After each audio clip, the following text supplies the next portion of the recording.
When you fast, you don't eat, but can you drink? And if so, what can you drink while fasting? In this video, we will go over which drinks get the green light, which ones get the red light, and the ones that fall in between.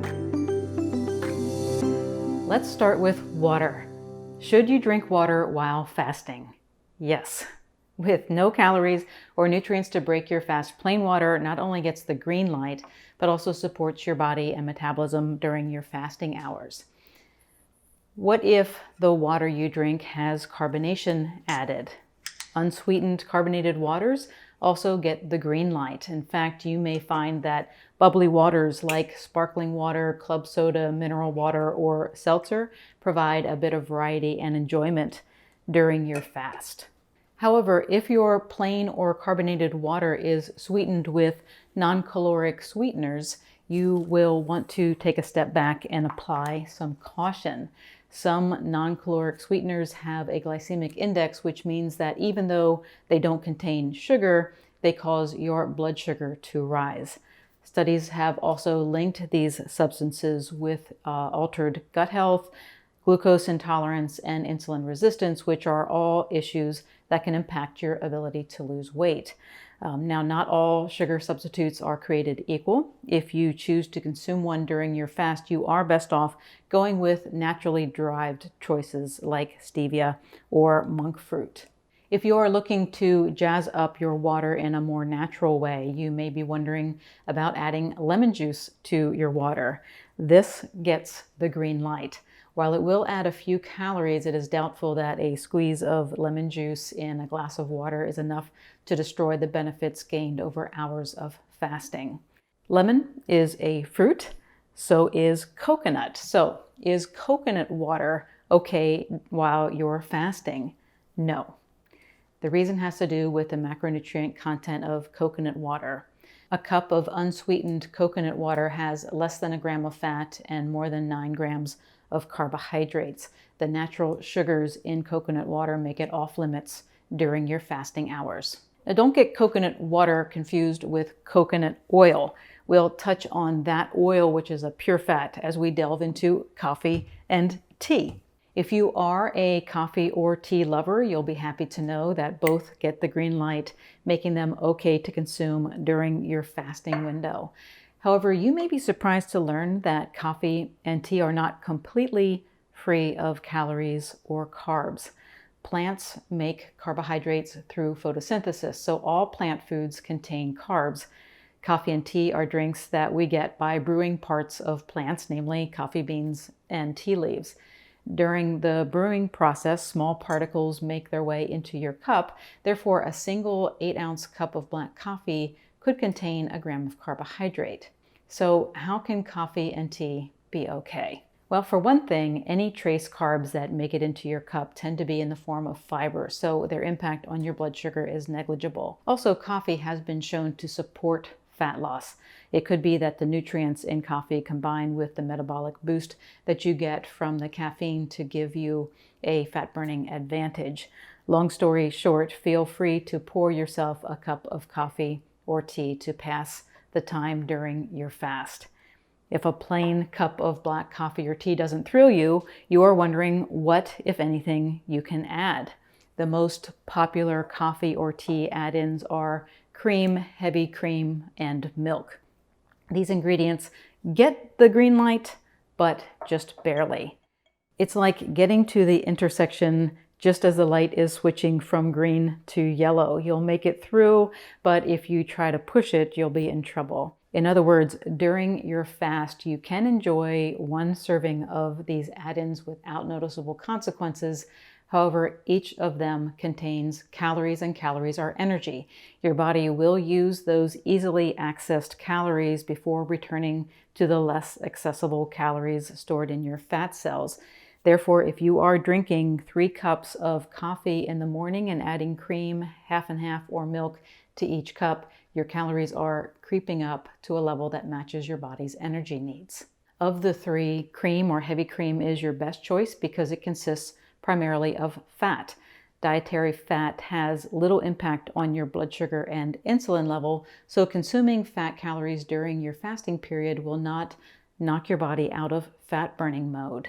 Milk, including plant-based milk such as hemp or almond milk, contain a mix of fat, protein, and carbohydrates, which gives it more potential to break a fast. If milk is your preferred add-in, you'll be happiest with your results if you use full-fat milk rather than skim or low-fat milk.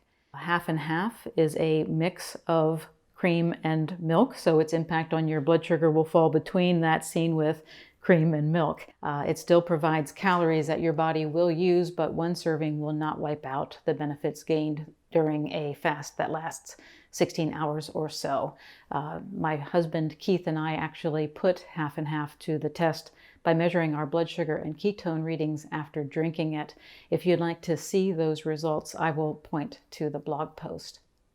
We know that mostly pure fats like cream do not significantly raise your blood sugar and insulin levels. Because of this, we say that they do not move your body out of fat-burning mode. Insulin is somewhat of a gatekeeper. Its job is to move nutrients into storage. So when you consume nutrients, insulin moves them out of your blood and into your cells that can use them or cells that can store them. In other words, when insulin is high, conditions are right for nutrient storage, including fat storage. When it's low, you are in fat-burning mode. The understanding that dietary fats do not knock you out of fat-burning mode is important to those who practice intermittent fasting. And this is why you see people adding pure fats like coconut oil, MCT oil, and butter or ghee to coffees to make bulletproof style coffee concoctions. These pure fats are handled in the same way as cream. A single serving gets the green light, but get ready to apply the brakes. If you are having multiple cups of coffee and therefore multiple servings of fat, your body will use those easily accessed calories before returning to the less accessible calories stored in fat cells, stalling weight loss. If sweetness is what you'd like in your coffee or tea, you may be wondering if honey or agave is acceptable as an add-in during your fast. No, these sweeteners get the red light. Agave syrup or agave nectar contains a high amount of fructose, which is a type of sugar that is metabolized by your liver and easily turned into fat. Fructose is the same natural sugar found in fruit. However, unlike fruit, agave doesn't have the fiber to balance the absorption of fructose.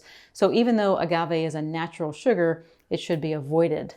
Raw honey contains some beneficial compounds, but it is also high in fructose. While the decision to use honey is up to the individual, you'll be happiest with your results if you avoid honey during your fasting period. Adding sugar to your coffee will sweeten it up, but gets the red light while fasting. In fact, this is a habit to avoid at any time of the day. As I mentioned earlier, sugar substitutes get the yellow caution light, and it can be argued that not all non-caloric sweeteners are created equal. I would concur that stevia and monk fruit and others that are derived from natural substances are a better option than artificial sweeteners like Splenda Equal and Sweet and Low. However, beyond the debate over their health value, there is one overarching reason why I recommend reducing or eliminating all sugar substitutes from your diet. And that reason is that their intense sweetness keeps your addiction to sweets alive. Sugar-free beverages are still sweet. If you continually consume them, you constantly feed your sweet tooth, making it much easier to slip back into poor eating habits. We've already made a case for avoiding drinks sweetened with sugar. Diet sodas and sugar-free energy drinks are not healthy alternatives. These non-caloric drinks contain many additives and are sweetened with artificial sweeteners that have been tied to health issues like insulin resistance and thyroid problems. However, we'll give them the yellow caution light for this reason. If they help you break your sugar habit, they can be used as a temporary stepping stone to ending your addiction. Just keep in mind that you'll be happiest with your overall health results if you wean yourself off of diet drinks. Apple cider vinegar has been touted as a natural remedy for everything from better health to weight loss, and there is scientific evidence to support many of these claims. Because of its benefits and the fact that it is free of calories, apple cider vinegar diluted in a glass of water gets the green light. It is acceptable to take during your fasting window or right before a meal. Some people also claim that taking it during their fast helps control hunger. Bone broth is rich in amino acids, which are the building blocks of protein. Consuming protein will disrupt your fast. However, I'll give bone broth the yellow proceed with caution light. If you are just getting started with intermittent fasting and feeling fatigued or hungry, bone broth can support you as you work toward becoming more comfortable with your new eating schedule. Also, while fasts lasting longer than a day should only be done under your doctor's supervision, bone broth may help protect your muscle mass and control hunger during a prolonged fast, thanks to its high protein content. Remember that fasting is effective for weight loss because it robs your body of easy energy, forcing it to tap into harder to access body fat. Fasting also has benefits beyond weight loss. Consuming calories during your fast may interrupt certain healing benefits like autophagy. Therefore, if you are looking to use fasting for health benefits as well as weight loss, you will be happiest with your results if you stick with our green light drinks, which are plain or carbonated water with or without a wedge of lemon, water mixed with apple cider vinegar, or plain coffee or tea. If you are curious about what is happening inside your body during a day of fasting, you can download my fasting effects timeline by going to drbeckyfitness.com/fasting timeline, or click the link in the description area for this video. Having this timeline handy will act as a great motivator as you progress with your fasting lifestyle. Please click the subscribe button to join my channel before you go. Thanks for watching and have a great rest of your day.